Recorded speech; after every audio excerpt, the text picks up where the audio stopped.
it's live, pal. Sorry. We will ban you from the Summerfest. Right here in the Silverdome. Jeff Harvey. And I have half the brain that you do.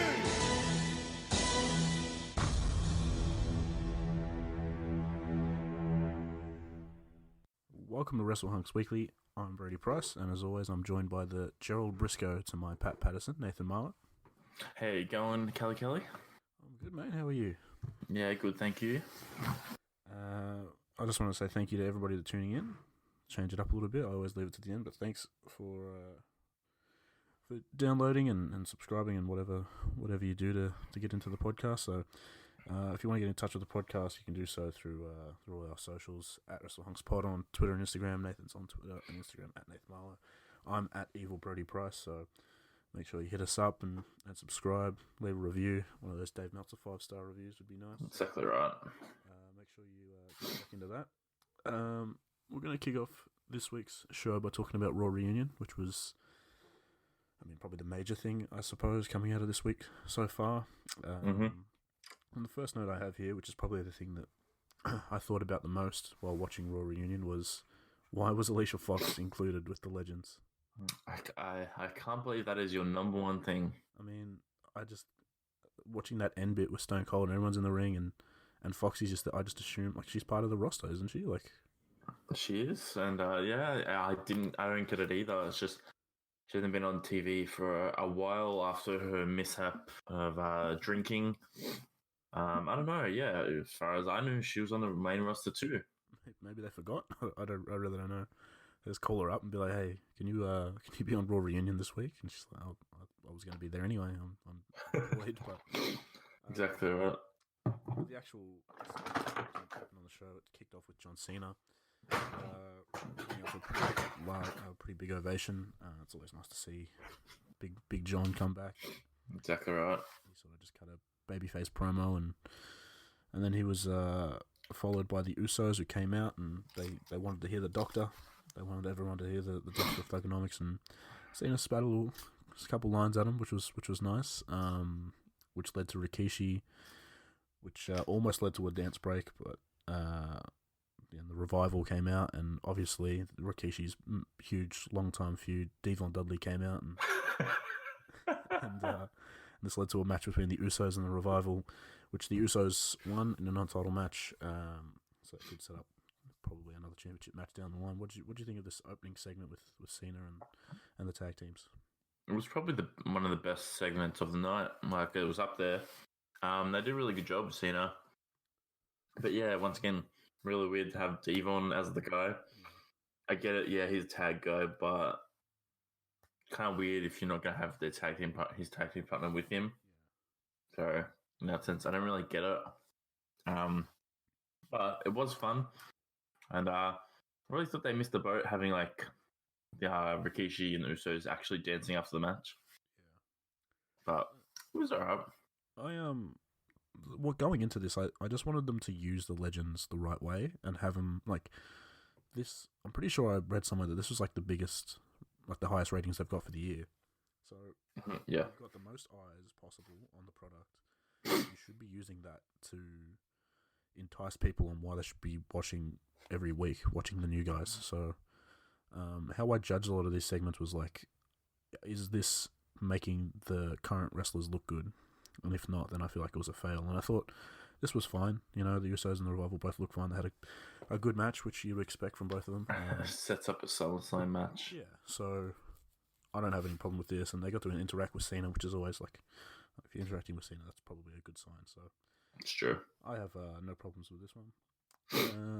Drew McIntyre attacked Cedric Alexander before they were supposed to have a rematch, which I guess continues their little feud that's going on. Was this? I don't know. This sort of seems like just trying to prolong Drew squashing Cedric, doesn't it? Yeah, I don't really get it. I guess that's gonna have to be the end of the story. I guess.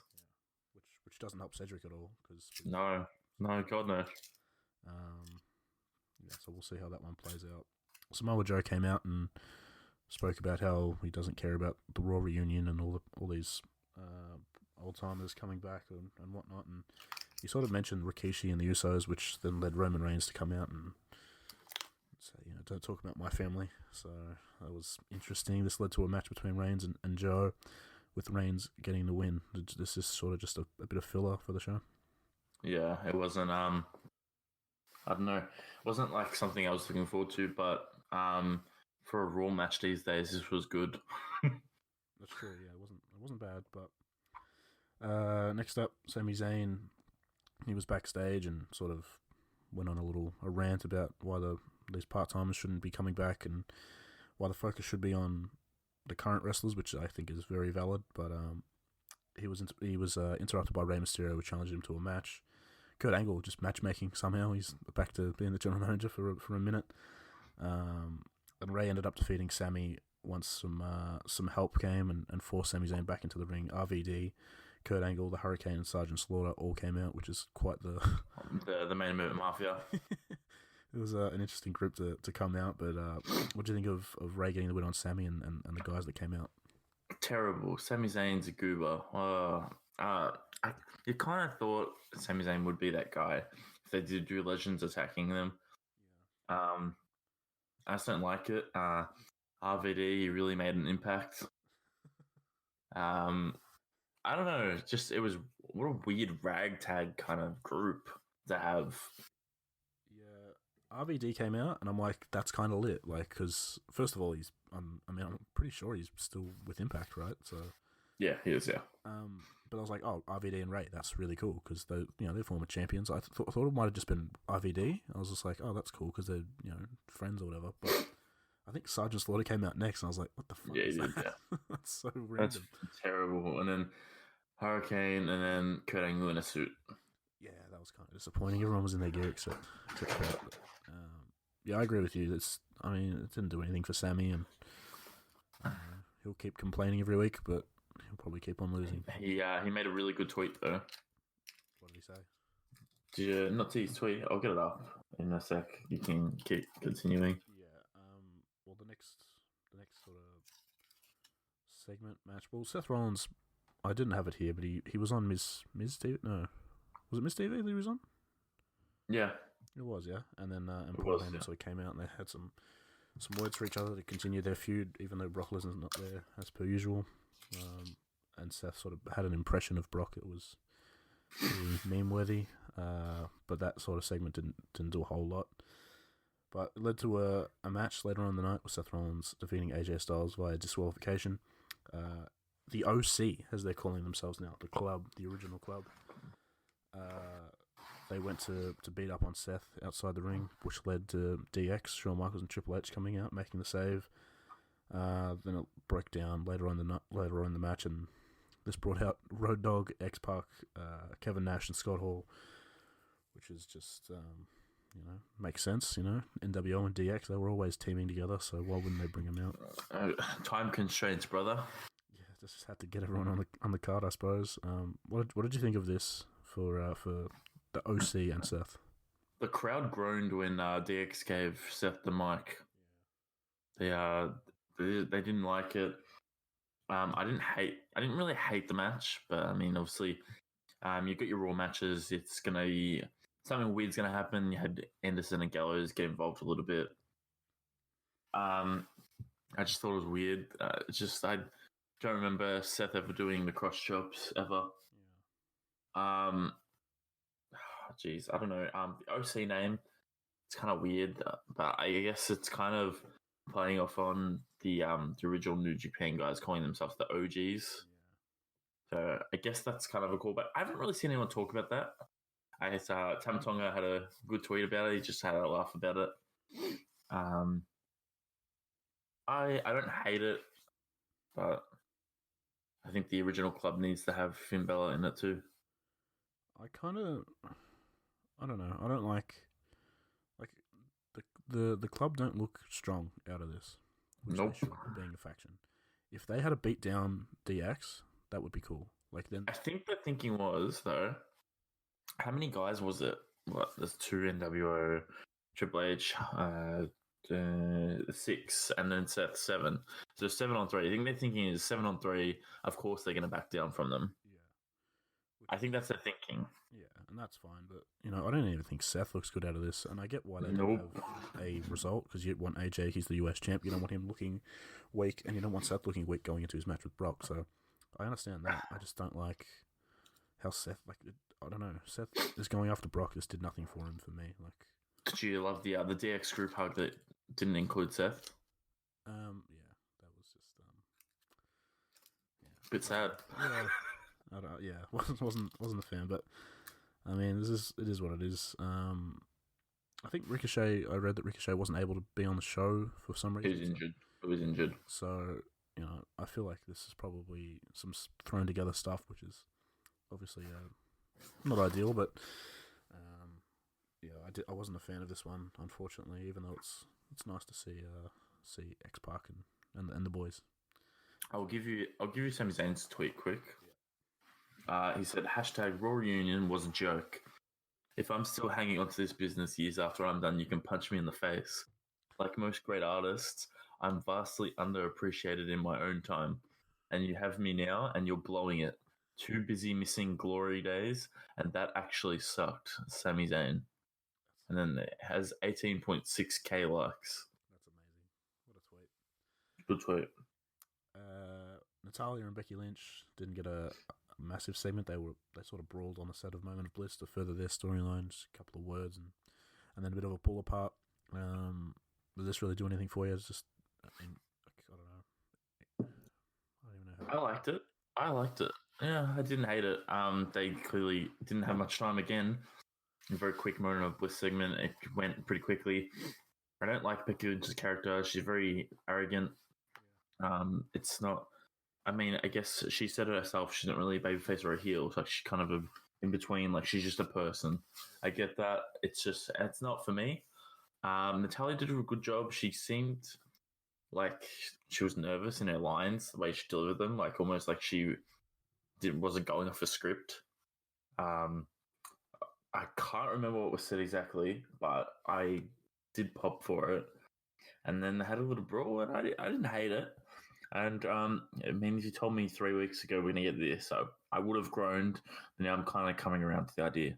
Yeah, I actually agree with that. I wasn't a fan of this idea once Natalya won the match, but from their promo last week and now this, I'm getting around to it. I'd probably rather someone else, but it's not too bad, and it makes sense. Someone kind of different, I guess. Yeah, at least it's not Lacey again for the 100th time since WrestleMania, so I can't complain too much, and hopefully they give us a good match, especially in Natty's home country. So the next little bit was quite interesting. Mick Foley came out and he was going to tell us his favorite Raw moment, and as he was showing on the there was technical difficulties. Yeah, technical difficulties of the video of him winning the title and all.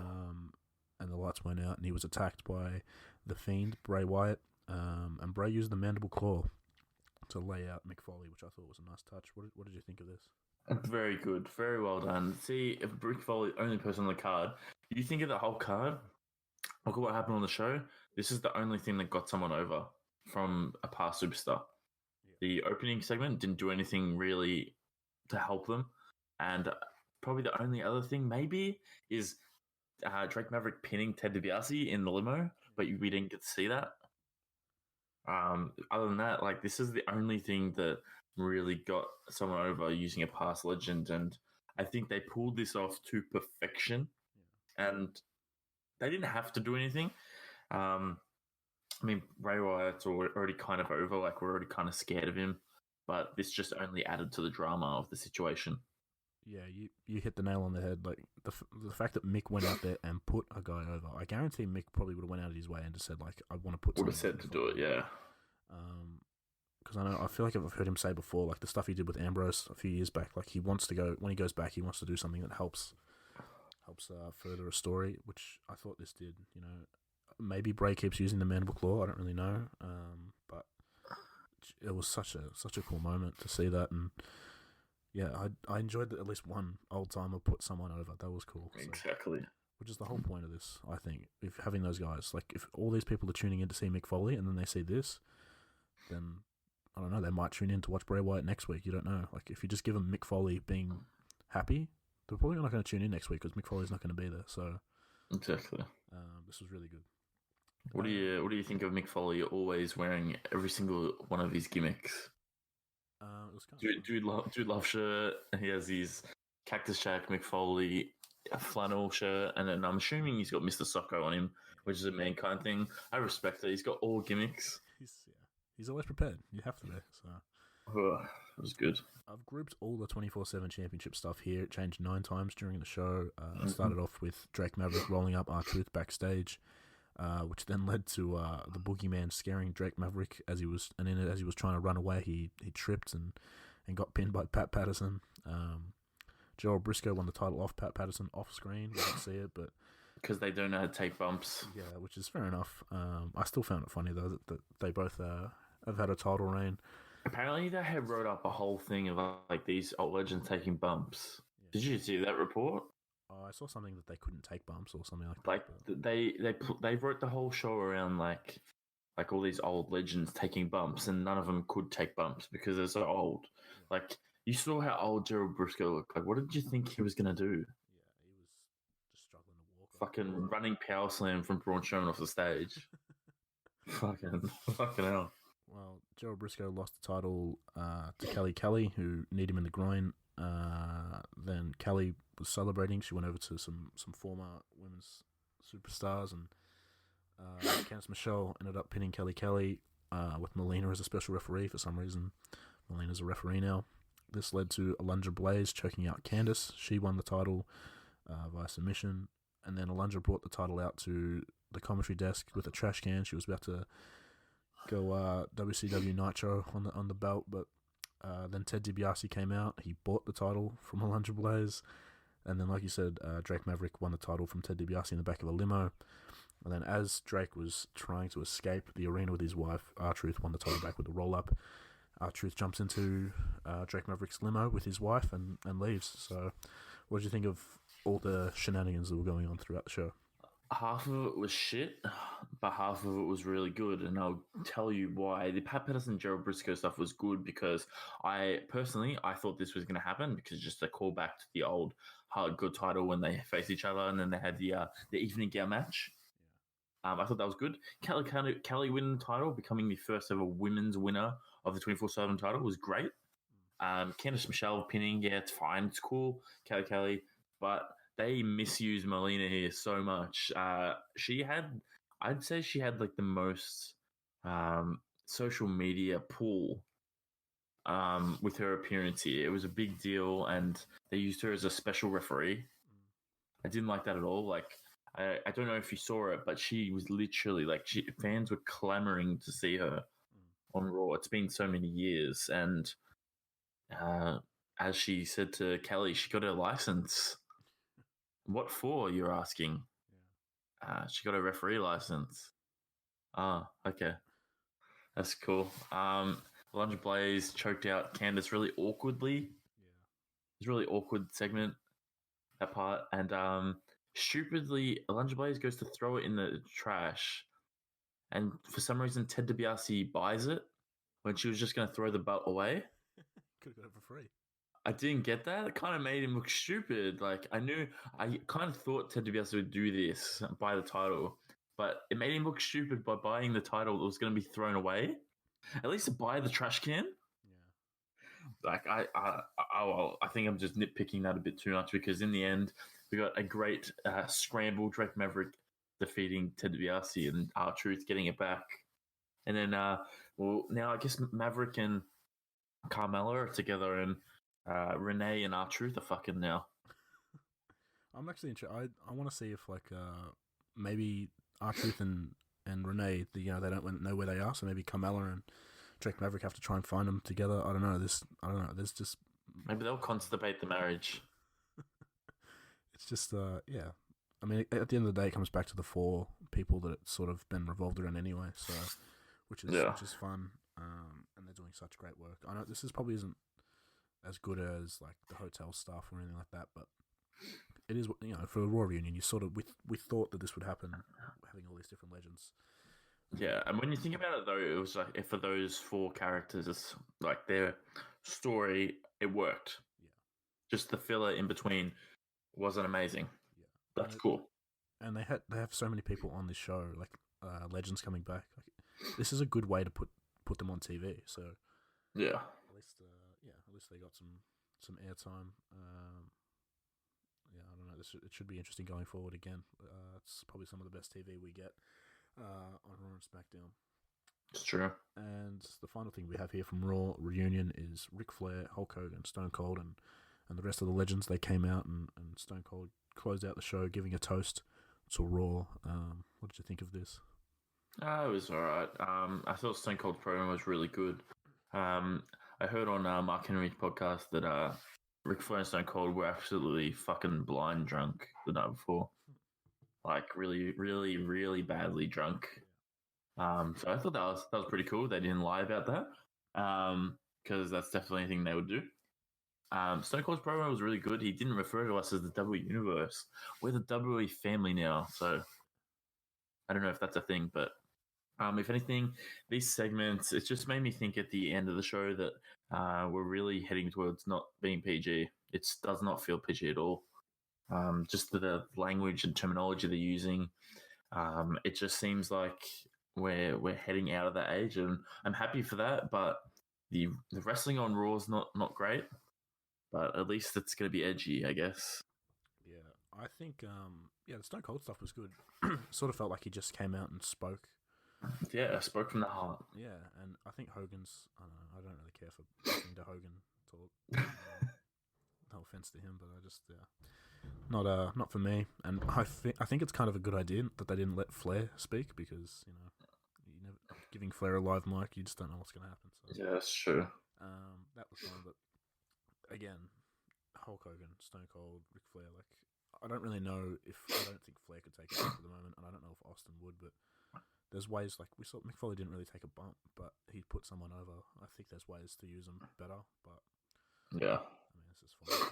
People tuning in for a one-off that want to see these guys again, that's probably fine, but it didn't do too much for me. What do you think of Raw for Raw Reunion? Was this a thing do you think they should bring back next year, or? If they did, I would really like them to see them emphasize putting people over. Like, I'm fine with it, and don't bring as many people back, because what was your favorite Jillian Hall segment of the night? Yeah, very good. Yeah, some of them were just like in that backstage party thing. Yeah, Eve Torres. Like, what's the point? Like, I don't know. I think I don't get the point of that. So I think if they did it again, you got to have less people. I get it. This was a reunion, so you got to have everyone. But I think you got to have less, just so it's not as rushed. And how we sit here and like, how are they going to fill 3 hours of TV every week? And they do it, and we always feel like there's not enough things on the show. Yeah, I mean, maybe just like they used to do old school Raw. Maybe just do that instead of a reunion, and you can just pick and choose who you want to come back. Yeah, sure. And that way, it's not the same people coming back every year. Like, you just have a couple big names. Then a couple people like a Kelly or Melina or whatever that come back. Just, I don't know. I don't think they really thought this through. They were just like, we need to boost ratings, and let's throw everything we have at this episode of Raw. Next up, we'll talk about SmackDown Live quickly. First match of the night, Shinsuke Nakamura defeated Apollo Crews in a non-title match. This one, the crowd actually got pretty into this one. What do you think of this match? It was, yeah, I agree with the crowd as well. I liked it a little bit. It was weird watching it, and there was the New Day on commentary. Yeah, that's true. I didn't get that. Was there an explanation? Because I missed that then. Well, Shawn Michaels was supposed to be on commentary, but he was in the. Oh yeah, was. I mean, they did say that Byron Saxton lost a family member. I don't remember off the top of my head who it was. They did. Oh, okay, yeah. That's why he wasn't there. And I don't know why Graves wasn't there. He's somewhere with Renee Young at the moment. So. Yeah. They're on location. Exactly. Well, I thought this was cool, and I think the New Day worked as being on commentary, since they're sorry, they're active superstars. Like, they can kind of talk about, I don't know, just they can talk about like the wrestlers because they're with them. I thought it worked, and this match was really good, and I like the way Apollo looked out of it. I mean, Apollo can flip-flop because they never know what to do with him, but Nakamura looked really good, and For some reason, just because New Day was on the commentary, I thought New Day were going to attack him or some shit. But no, it was good. It was good. I don't know who wrote this, but I saw it somewhere that they said that this loss for Apollo, I think, helped him more than if he had a won and then they had a title match next week and Shinsuke won. You know? Yeah, it's probably. I mean, it probably done more than the Andrade feud. Yeah, I think Apollo looked good here, but he looked good in defeat. So I don't know. He's a babyface, so we can sort of try and get behind him now. Like we want him to win the next one or something like that. But Shinsuke looked good, and I don't know. They're actually booking him to win matches, which is kind of nice. Which hasn't happened really since probably pre-WrestleMania last year. When he first came in, yeah. So yeah, it's a lot of fun, and the match was great. The crowd was great. I had no problems with this at all. This was really fun.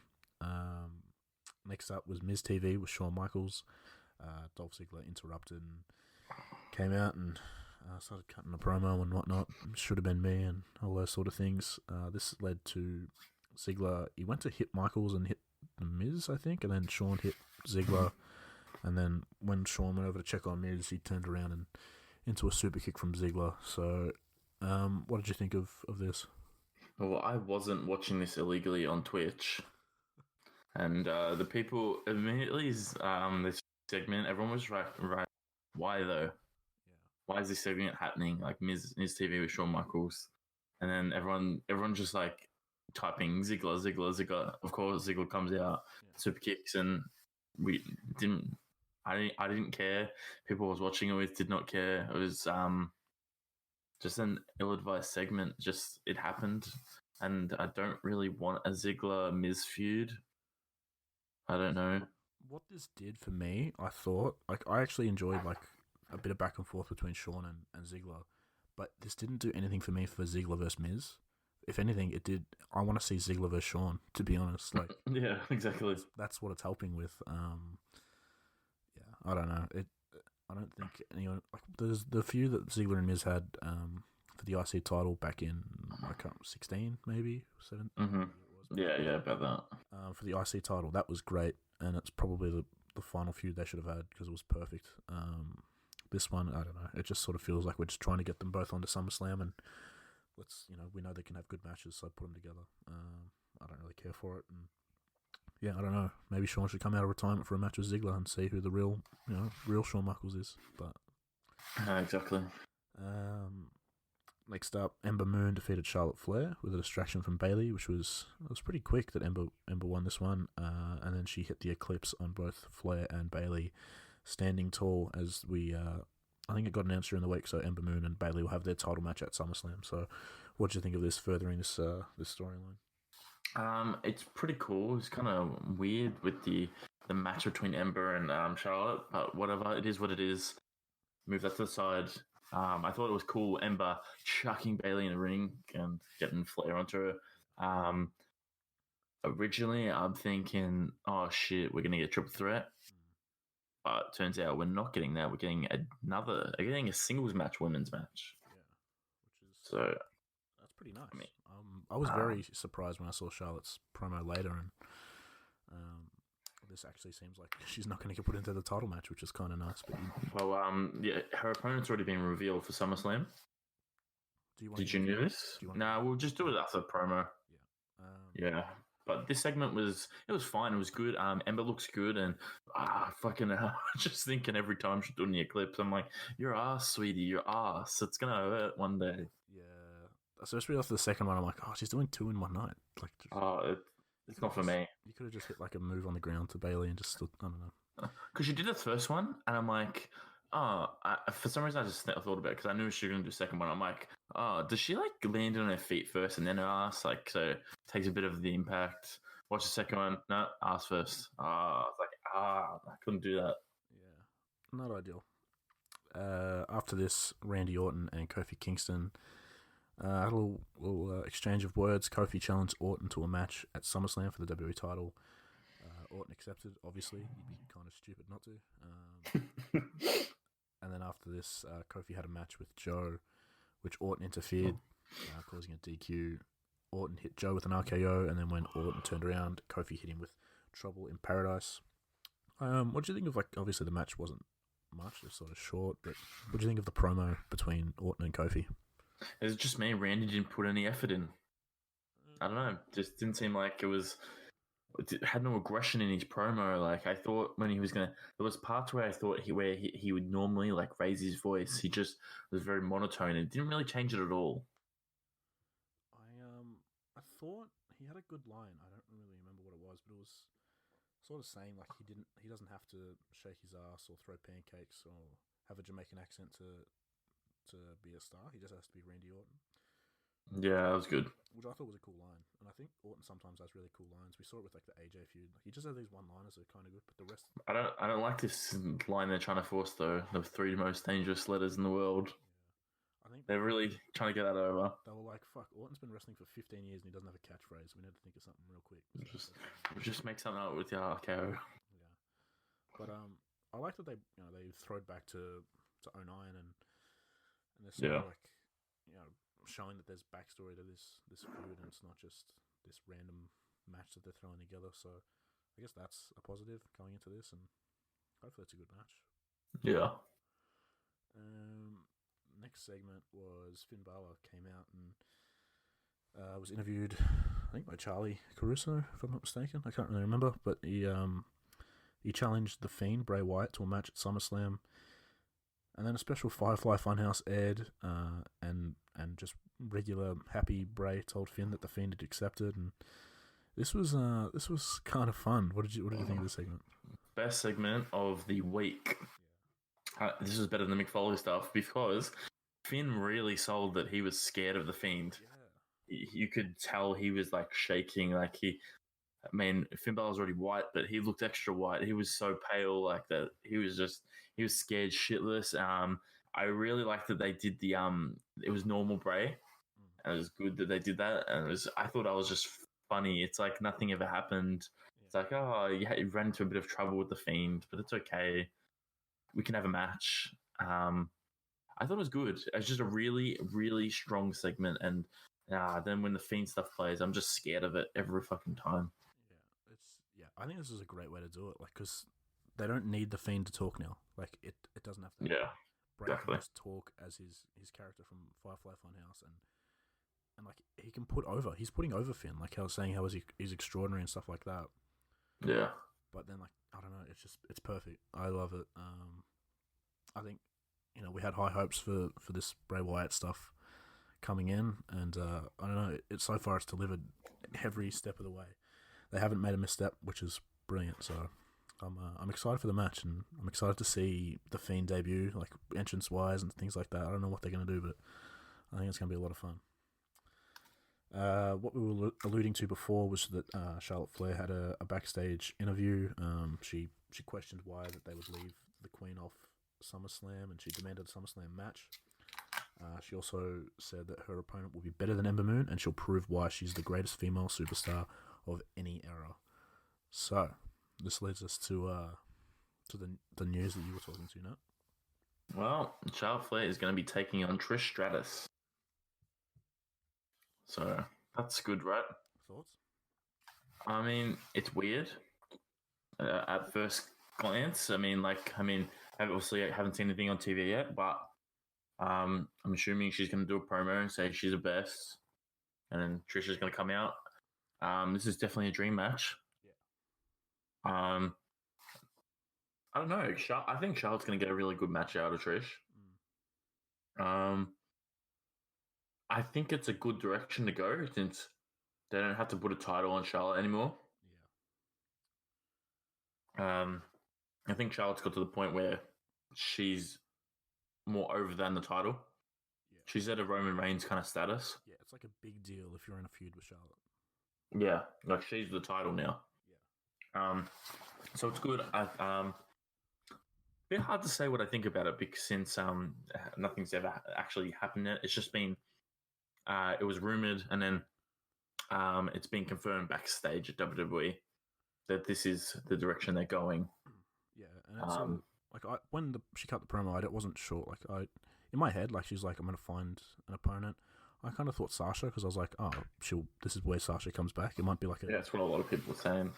But then when I heard the rumor about Trish, and then I I went back and as I was writing the notes for this, like I was writing what Charlotte said, and she said like the best of any era or something like that. And I'm like, okay, yeah, that's not something she should say if she was feuding with Sasha. So, And you were thinking Medusa. Alundra Blaze, a former 24/7 champion, is gonna. But for me, yeah, I'm very excited for this, and it's cool that SummerSlam, it's not just like, oh, we'll throw the women's titles on there. Like they're putting in this is a big match. Yeah, it's huge. I'm definitely excited for this actually. So I don't know, it's kind of cool watching Trish come back. I don't think this is going to be a Goldberg Undertaker situation at least. So. Oh, definitely not. No, not when Charlotte's so good in the ring. Yeah, and I think Trish she'll be fully prepared and Trish didn't look bad at Evolution. Yeah, I think she's looked good when she's come back. So this will be good. I think so. I don't know. It's just a cool spot for Charlotte to be in now that she's having this big time match with a Hall of Famer. So. Yeah, it is. And the final segment, well, it sort of started in the opener. Shane and Kevin Owens, they've got a match set for SummerSlam. Kevin Owens loses. He is going to quit WWE. Shane organised a match between Kevin Owens against Roman Reigns. He also made Drew McIntyre the special referee, Elias the special timekeeper, and he himself was going to be the ring announcer. The match broke down fairly quickly with the three of them beating down on Owens and Reigns. They sort of made a comeback and stood tall. The show ended with Roman hitting Shane with a Superman punch, and then Owens hit Shane with 2 stunners. What are your thoughts on the Shane-Owens match and all of this sort of feud that's going on? I just rolled my eyes the whole time you were reading that match stuff. No, it sucked. It wasn't for me. It's very oversaturated, this story now. I just want them to hurry up with this Shane and Owens stuff. Like, they better just hurry up and have Owens beat Shane. Like, I just don't want to see him anymore. I will say, though, Shane's promos over the course of the night were a lot different to previous times. He sounded a lot different. I'm going to just attribute that to Eric Bischoff. Don't know if it was, but I'm going to, since it's his first show. I liked the backstage thing where he said Elias is the timekeeper, and he said, I always wear a watch. And he looked at his wrist, and he did not have a watch on. I thought that was classic. It was fine, I guess. I don't know. What did you think of it? I mean, it was fine. Like Roman and Owens standing tall, whatever. At this point, I just want Shane to go away. Like Drew and Elias have this stink on them right now for me that I dread seeing them because I'm probably going to see Shane too. Like that's exactly. It's a package deal. They're 2 guys that I loved before this stuff. Like we talked about it. That I wanted Drew to be like the world champion on Raw, but he's sort of stuck in this sort of stuff. But that's how saturated the whole of the WWE is. Like, you have Elias a singles guy, and Drew McIntyre a singles star, and they're doing this. Yeah. Like, it just shows like there's so little spots. Yeah, I mean, in this sort of situation, I prefer them to not be on TV at all. Yeah, they're not in a prominent spot because they deserve to be. So, I don't know. I don't know if this is going to be the end of the Shane stuff post SummerSlam. I mean, I would hope it would be, but it's probably not, unfortunately. Yeah, I don't know. It's just the stipulation is that Owens will quit, not Shane. So I don't know. I don't know. I just don't want to see Shane. It's just annoying me. You sound very down about it. Yeah, I don't know. I don't see it ending. I don't know where this ends for Shane. Like, if Owens gets the win, I just feel like Shane will just keep coming back, which is just annoying. But yeah. Also, what do you think Roman's going to be doing at SummerSlam? You're not going to have Roman off of the card, I wouldn't think. So, yeah, that's very interesting. When he had his match with Joe, I thought, because at first Joe declined the match on Raw, and then he was like, want to walk away. So I thought, oh, maybe fighting Joe, but then they had their match, so I have no idea what the plan is. Personally, I'd really like to see these 2 get beaten down again, and then Undertaker comes back. I would really like to see that and have Elias and Drew versus Undertaker and Roman. I think that would be the easiest way. You get another tag match because clearly it worked really well last time. Yeah. It's kind of a fresh match. You got Elias and then hopefully you have KO win and you have Roman and Undertaker win. It just ends the story. End the story for once. I would love to see just Drew and Elias just turn on Shane. Go to separate. Oof, that would be good. Keep being heels, And just but keep being heels, but turn on him. Yeah. We'll see if we get our wish. But obviously SummerSlam's only a couple weeks away, so it's going to be interesting to see things heat up. So some news from AEW came in, I think, late last night or early this morning. I'm not too sure of time zones and stuff like that. But Warner Media announced at the Television Critics Association Summer Press that AEW will begin airing live weekly shows on TNT beginning Wednesday, October 2nd from 8 to 10 p.m. Eastern. The debut comes just 2 days before WWE will debut SmackDown Live on Fox. So, this is going to be a little interesting. The televised show will take place in cities across the nation each week, starting in Washington, D.C. at the Capital One Arena. What are your thoughts on that? I think we kind of knew that it was going to be Tuesday or Wednesdays. It was just a matter of what day and which week they debuted. But what are your thoughts on AEW starting up in early October? It's interesting they're choosing Wednesday. I will say they're going straight with NXT. They're fighting for the same audience. And I have seen some people say if this happened, they would choose to watch NXT first. And I mean, I'm guessing they would just watch AEW later on. They'd tape it or something. I think what's the start time for NXT? I don't really know when that starts. Well, I mean, here it's 10 a.m., which is about 7 in America. So NXT. I'll watch it live. So yeah. It'd be a 2-hour show, so it's only go for an hour. Yeah, but so if NXT starts at 7 and this starts at 8, then it'll be. Oh yeah. Shit. I'd have to look into that shit. Actually, no. I just sort of looked up there. It's 8 o'clock, so they both start at the same time. Yeah. I thought they would push back NXT UK or something. Like NXT UK currently for us is live at 5 a.m. Sorry, there's a 5-hour difference. So I thought maybe they would put them together, an hour and an hour, 2 hours, put that directly against AEW. Yeah, if that made sense. It's possible, yeah. But that doesn't work out very well for UK. Yeah. Because it is their show. Yeah. It's their show. So maybe 205 Live gets moved. I don't know if it's or they just put a completely different show to match up with it. It's gonna be interesting. For me, I watch NXT whenever because I watch it live now. I don't know. Sometimes I'm asleep, sometimes I'm awake. So it for me, I just watch it whenever I wake up and get a moment on Thursday morning, afternoon for us. So I think with AEW, I don't know. I don't think there's much competition because it's on the network. So it's like, yeah, you can watch it whenever. I feel like people, but they are fighting for the same fans. If a lot of people do watch it live, NXT. That's true. And if it does match up, I think people will watch NXT and then watch AEW show on a tape delay and then skip the ads because I feel like that's what people would prefer to do. To be honest, that's what I would do if I had the option. To be honest, exactly right. That's another thing I want to get into. How are we going to watch this? Should we email Foxtel? I feel like I should. I remember. I want to see if they're going to have it. There was a Tony Khan interview that I listened to. He did say they've got things planned for international broadcasters and things like that, but yeah, we don't have anything announced. I know the UK have ITV, I think, is where it's airing from memory. Yep. So that they're sorted, and whoever has TNT, they're sorted as well. So I don't know. Maybe I'll have to. They won't put it on Fox 8. That'll be probably for sure. Yeah, I doubt it, but you never know. Maybe like a Fox Sports or something like that. Maybe might have it, or I don't know. It's going to be interesting. But yeah, you and I mean, how are we going to watch it? Do we have to illegally watch their show? I don't know. On Twitch. Watch it on Twitch, exactly. So I've got another thing. It's definitely going to be called Wednesday Night Dynamite, and I know this. This is breaking news. How do you know? I went to change my Instagram name to it. So Wednesday Night Dynamite, because obviously, if no one knew, I owned the Tuesday Night Dynamite name. Tried to get ahead of the curve. Went to change it to Wednesday Night Dynamite. There's no account attached to the name, but you can't choose the name. I was going to say that they've chose Wednesday night over Tuesday because they couldn't get your Instagram name.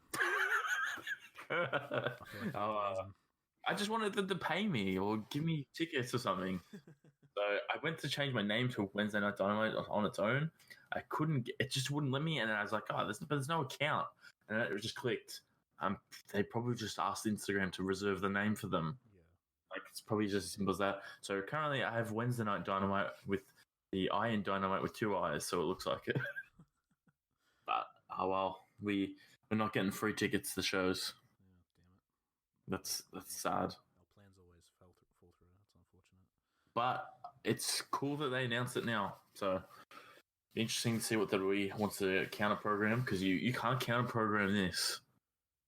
Yeah. So where are we at? We're at July, so it's a couple months away still. So it's Not that long. Yeah. Yeah, it'll be interesting to see if they bring something out. Hey, Smackville is going to be on Wednesday night live. I was about to get into that actually. So yeah, so exciting news, but we'll get stuck into your news roundup now. All right. Well, let's just get stuck into that first. Smackville. Yep. What? July 27th. What's that? Saturday. So Sunday for us. Yep. I'm a sucker for a live event show. I think it's just something. It's a breath of fresh air. Gives me the sense of an indie show.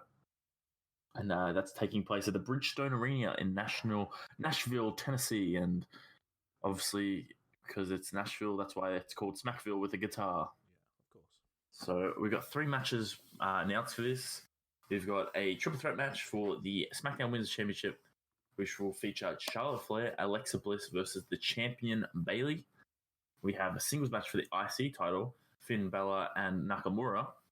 And then the triple threat match for the WWE Championship, Kofi Kingston versus Samoa Joe versus Dolph Ziggler. And I wonder who's going to win those matches. Very interesting. So there's no specifics on time and how long this is going to go for the show. I guess it's going to say 2 hours. I mean, an hour is a little bit way too short for those 3 matches. I'm assuming 2 hours and then maybe 2 other matches, probably tag matches.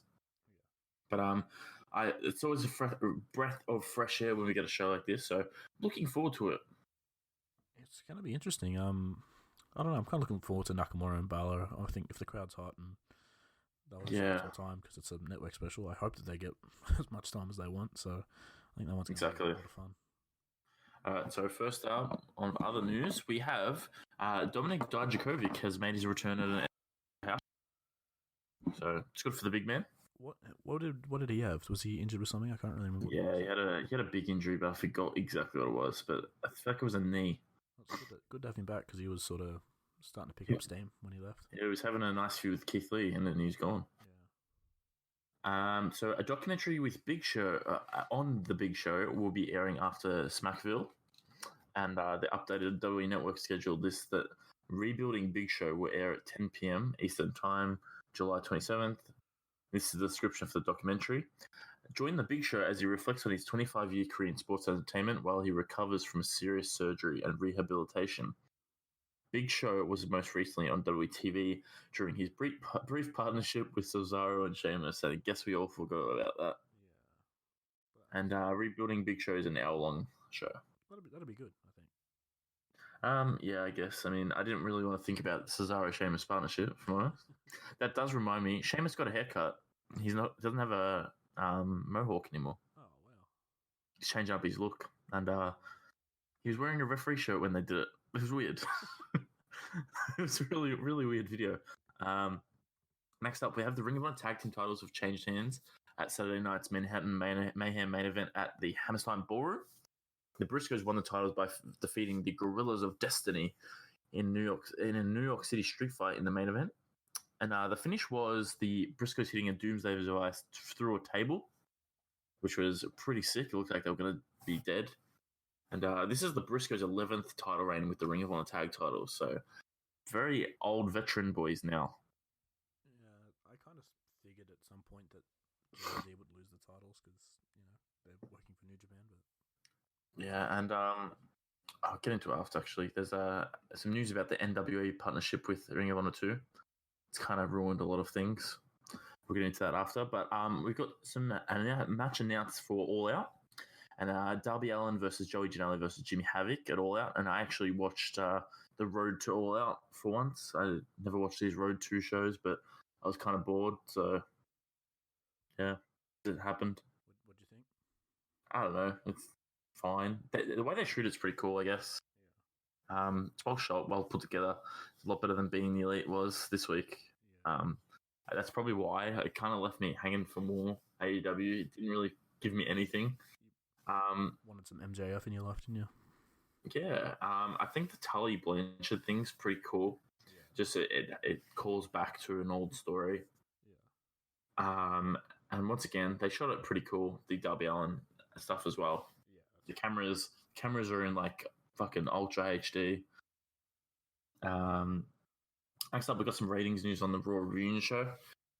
As expected, it did the Raw's biggest audience of the year with 3.9 million viewers. 3.09 million viewers. The previous high of 2.92 million was after the Raw after Mania. The last Raw that was watched this much was April 23rd, 2018. So that's a long while ago. Yeah, definitely. It was not only the highest rated show on cable for the night, but it also beat everything except ABC and NBC on television head-to-head that night. So it was pretty good. So it was up 26% from last week and 11% from the same week last year. So your favorite show, Viceland's Dark Side of the Ring, is officially returning for a second season. It was announced today that Viceland has picked up the Dark Side of the Ring for a season 2, and it will feature 10-hour-long episodes. That's good shit. So there was only 5, I think, before, right? And now it's 10. Yeah, I think so. And So they're really going all in. They must have done really well. they did a really good job with all of them. So they must have got a lot of viewers for them to double the season. Yeah, I don't really know much about Viceland. This is probably the first time I've ever watched anything on there, but they did it. I might have to watch them. If it's getting picked up, it must be really good. So I should probably go out of my way and watch this. Definitely, like there's just the Von Erich one I didn't really know much about, but I watched them and that was still good for me watching that. There's a Bruiser Brody one, right? Yeah, that one's very interesting. I'd love to watch that. There's Might have to dive into it. There's a Montreal Screwjob one, but everyone sort of knows about that already. That kind of bores me, if I'm honest. A Macho Man one about him and Miss Elizabeth. Okay, not bad. I can't remember what the other one was. But Andre? I don't think there was an Andre one, but Okay. they're all very good quality. All right. So next up, we have the National Wrestling Alliance, the NWA, and Ring of Honor ROH, obviously, have decided to part ways amicably, with Nick Aldis is no longer being advertised for next month's summer Supercard event. And PW Insider were the first to report this, as the report says they've been producing pre-tape for Ring of Honor over the last 7 months. It was also noted in the report that Billy Corgan, president of the NWO, is focusing on producing a weekly NWA television show following the conclusion of a Smashing Pumpkins tour this year. Nick Aldis' current storyline in Ring of Honor was that he was going to defend the NWA Championship against a member of Villain Enterprises, and Marty Scurll was going to choose who it was. The person in question was set to be announced at Manhattan Mayhem over the weekend, but there was no announcement. And so they've decided to end the deal, the working relationship. But this is interesting because both promotions took part in hosting the Crockett Cup this year, with PCO and Brody King winning the tournament, and they currently hold the NWA World Tag Team titles. So eventually they're going to have to either give them back or drop them. So that'll be interesting. That's some news to go off.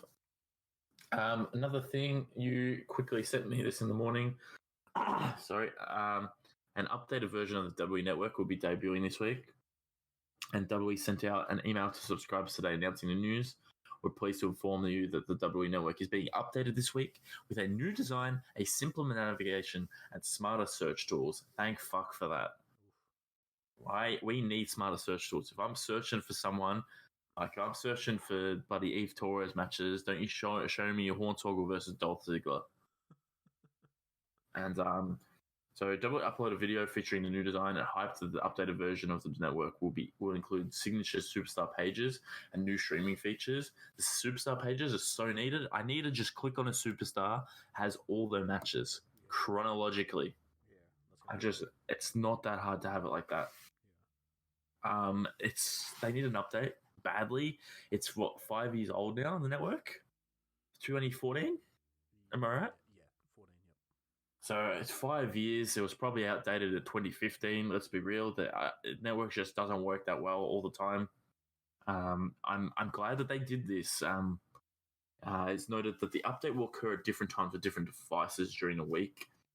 Users will need to log in with their email addresses and password the first time they use the updated network. So scramble for your password, boys and girls. Do you have your password, Brody? I think so, but I'm not too sure. It's going to be interesting. I better, because I only just made a new account. So Yeah, true. it was announced in January that WWE had signed with Endeavor Streaming to be their new streaming infrastructure partner. So their previous one, they were with Disney streaming services since the network launched in 2014, and their deal expired end of last year. All right, so next up, we kind of went through the AEW Wednesday Night Dynamite. Probably don't need to talk about it, really. Just there's going to be the all-out pay-per-view, and you will get our champion 2 days before it airs. I guess that's about it. I mean, Jericho and Hangman Page. I mean, no one's hyped for that. Yeah.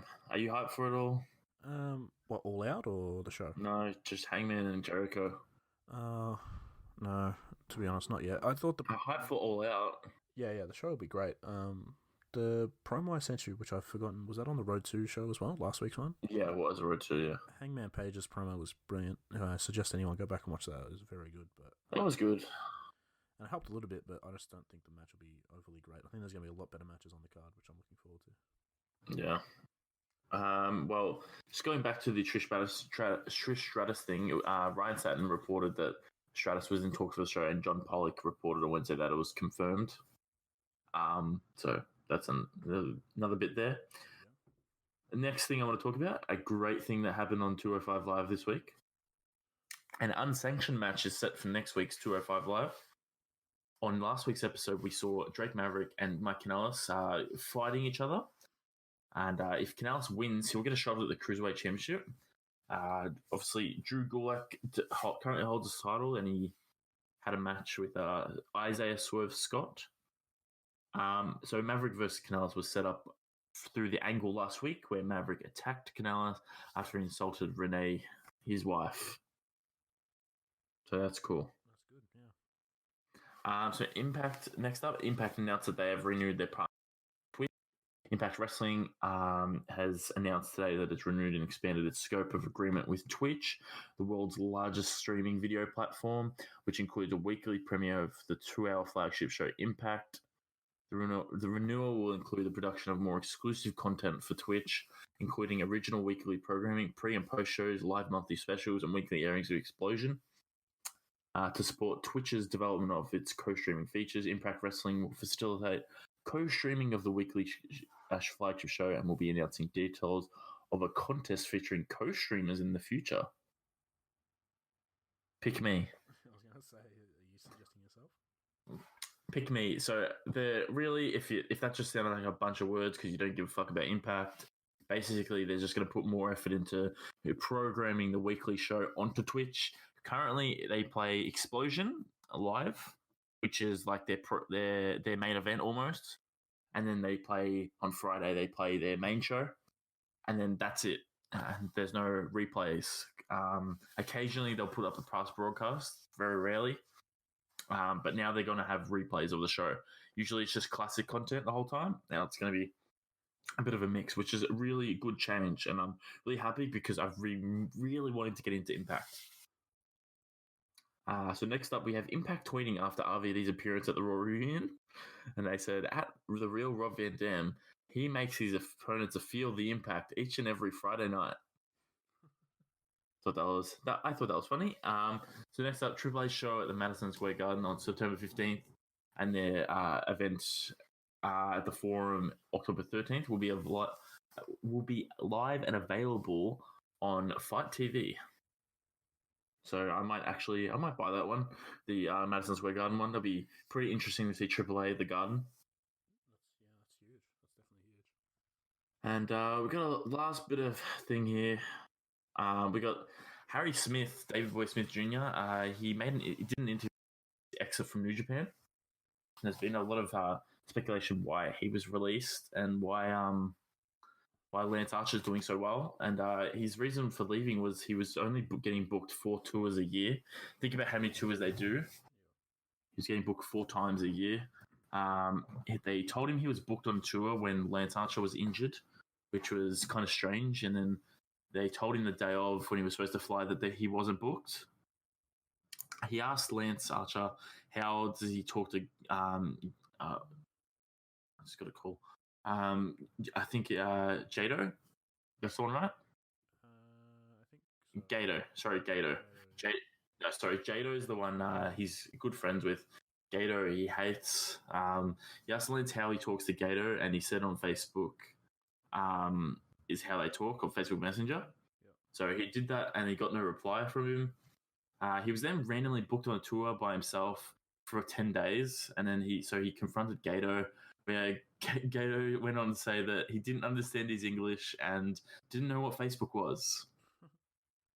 And he then got an offer from Impact Wrestling, as obviously he's Canadian. They do tapings in Canada, so they wanted a Canada star, and then they said no because, and he quoted Gato as saying, "Jeff Jarrett fucked Okada." And then this is the best interview ever.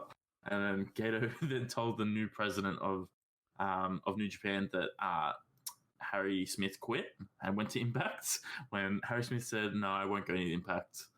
And then Harry Smith was then told to working the Ring of Honor G1 special at Mania weekend. He was told if he was booked. And then so he said, "Don't worry about it, I'll just go to the Hall of Fame." And then next up, Jim Ross has been telling other promoters that Harry Smith is the best big man in the world. He's heard this to other promoters, and Smith said if AEW offers a contract, he'll sign it immediately. So that's a big interview. It went for 25 minutes. It was really interesting to see the negative side of New Japan, since no one really talks negative about him. He just wasn't getting booked, and they didn't really do anything with him. And then he found that he was getting put into random squash matches that he was losing. So he thought it was his time. We'll do a quick YouTube roundup here. We just up, down, to Xavier Woods 62, episode 62 with Tyler Breezes up. We have the worst being the elite of all time, episode 162. Did you watch it? Yeah, I did, unfortunately. Terrible. Nothing happened. Nothing progressed the story. This is pretty much your weekly show, and it did nothing. So pick up your game. Next up, we have Sheamus' Celtic Warrior Workouts. We have episode 87, and it's with Darren Young, Fred Durster, or whatever his name is. Don't know. We have a new Demandy's Donuts, episode 46, and it's on a new channel. I know you guys are struggling to get your fix of Demandy's Donuts. They're having their own dedicated channel to it now. It's no longer on Mandy Sachs' channel. So the new channel brings the new episode and Liv Morgan, but with pink hair still, and she makes constant references to how she won't have pink hair anymore. I think that's actually like a big character giveaway. And nothing else has really been uploaded. There's Eric Bugenhagen. He made a couple of videos. He did a video on the best way to lose weight. And it was a trampoline, and it went for 1 minute. It was just him jumping on a trampoline. And so that does from YouTube Roundup. I just wanted to say Ring of Honor this week. Go out of your way to watch Village Enterprises versus Lifeblood. MLW, David Boy Smith Jr. versus Alexander Hammerstone.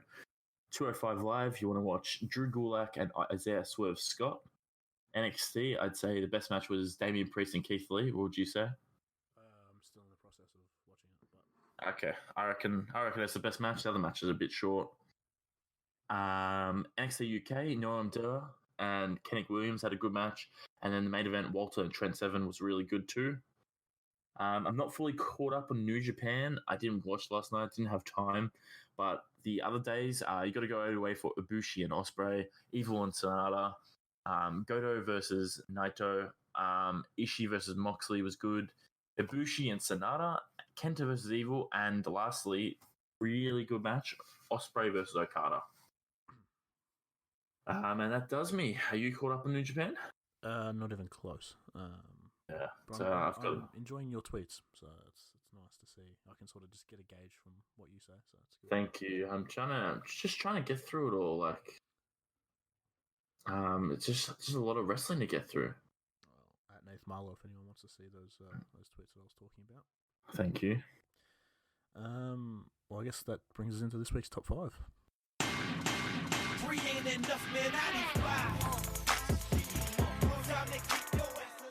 Yeehaw! So it's me, yeah. Yeah, I hope so. Oh, well, luckily I did one. Alright, so I'm doing top 5 NXT women's title holder. So there's only been what? How many champions? I think it's 7 In NXT. 7 or 8 NXT women's title holders. I'm not too sure. It wouldn't be a I think 7 or 8. I think it's 7 or 8. But number 5, we're gonna go Charlotte Flair. Obviously, she's early days being the NXT Women's Champion, but she held on to it for a long time. But number 4, we're going to go Bayley at 223 days. And I think for Bayley, it was more about the journey to the title than the actual title run. But she did a good job. She had a good feud with Nia Jax there. And then eventually she lost the title. So next up, number 3, Sasha Banks. Only 192 days, but she proved in NXT why she was the best women's wrestler on the roster. And she had some absolute classics with Bayley, and I thought she showed what she could do. Number 2, Shayna Baszler, and she's currently on her current run is 272 days, I think. But in total, her runs have lasted for 400 plus days, and so she's starting to look like an absolute killer, getting closer to our number 1 spot, which is Asuka. At 522 days, no one could beat her, undefeated for all those days, and she just went on an absolute tear of the women's division down there, and that's your top 5 for this week. Yeah, you can't go past Asuka for that one, I think. Just killed it for over a year. She was dominating. Exactly right. So we got a couple of questions. We've been lazy the last couple of weeks, just not asking if anyone had any questions for the podcast, so I did it this week, and I've put it up with a gif of Seth doing the Brock Lesnar impression. So oh fuck, that was bad. We didn't even talk about that. Yeah, at Mela_Takeover wants to know, why was this the worst impression of all time? Jeez, you tell me why it was the worst impression. Jesus, fucking hell, that was bad. Like, what did you think of that? Like, we didn't talk about it. I don't like Seth doing that sort of stuff. I don't know. That's heel shit. Yeah, I don't know. Like, his character just changed when he did that. Like, it seemed like he's just an arrogant prick now. Yeah, I'd prefer him to be just like chasing Brock, like a killer, just trying to beat him down. Like, I don't know. Yeah, it was just weird. I don't know. I think it was the worst. At Cena section, not sure why anyone would bother impersonating Mans anymore after this. And it was a gif of like when DX impersonated the Nation. Yeah, so that's not really a question, but I appreciate that. At Cena section. Sounds kind of shit. I'll eat it anyway. And only question about non-Seth related stuff was at the Mike Dove. So shout out to Mike Dove. Why do they always have bingo tables under the ring? And I wasn't really I sort of know what he's talking about, but I tried to find it and I couldn't see. I couldn't find anything online of it. But do you have any thoughts on that? Why bingo table? Is this just like saying like because of the tables? No, I don't even know what the fuck. Yeah, I don't know. I don't know what it meant. I searched bingo tables and I was trying to figure out what the fuck it was. I think you just meant because the wooden tables are kind of like the ones you would have at bingo. But what table spot? I forgot what I was watching during the week, but it was like, oh no, I was watching Mike Awesome and Masato Tanaka. He just fucking picked up a table instead of like setting it up or anything. He used it as like a chair from the top rope. It was weird. Nice. It was one of like the New Japan chairs, tables, had the metal legs. Yeah. It was one of those ones. I was like, what the fuck? But his bingo thing, I think it's just you got to be prepared, like in case like you have a meeting. Just like when there's trash can under there, because commentators might need to go throw out their apple cores or something. There's chairs under there because obviously there's chairs in the arena. There's ladders because in case the lighting something happens. Yeah, it makes sense. And then kendo sticks because you can't explain that. Yeah, no, you can't. But thank you to those people that send in questions. If anyone else wants to send any questions or get in touch with us, you can do so on Twitter and Instagram at Wrestle Hunks Pod, at Nath Marlowe, at Evil Brody Price. So I think that's about it for this week. Nat, do you have anything you want to say before we go? Nah, really, I just got everything out of the way. Just a lot of wrestling. I'm burnt out. Yep. Gearing up for a big SummerSlam weekend. So yeah, well, I guess we've got Smackville coming up too. That's a big one as well. That's always on the calendar. So, so make sure you give us a 5-star rating, subscribe, and share the podcast. We're on iTunes, Spotify, Stitcher, YouTube, all those good podcast services. So make sure you hit us up. Like I said, on Instagram and Twitter at WrestlingPod. Nathan's at Nath Marlowe. I'm at Evil Brody Price. And until next week, stay hunky.